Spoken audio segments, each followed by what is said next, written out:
জড় এবং আসুরি সম্পদ স্বয়ং বা চেতন স্বীকার করেছে। জড়ের এমন ক্ষমতাই নেই যে স্বয়ং এর সঙ্গে স্থিরভাবে অবস্থান করে, কারণ জড়ে সবসময় পরিবর্তন হতে থাকে।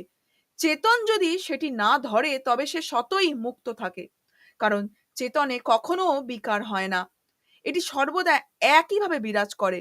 কিন্তু অসৎ প্রকৃতি নিত্য নিরন্তর পরিবর্তিত হয়, তা কখনো এক রূপে থাকে না।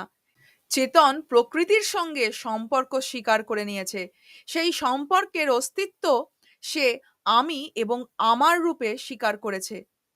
সুতরাং জড়ের সম্পর্ক এবং তার থেকে উদ্ভূত আসুরি সম্পদ আগন্তুক। এটি যদি স্বয়ংে হয় তাহলে এর কোনো বিনাশ নেই, কারণ স্বয়ং কখনো নাশ হয় না, এবং তাহলে আসুরি সম্পদ ত্যাগ করার কথাই ওঠে না।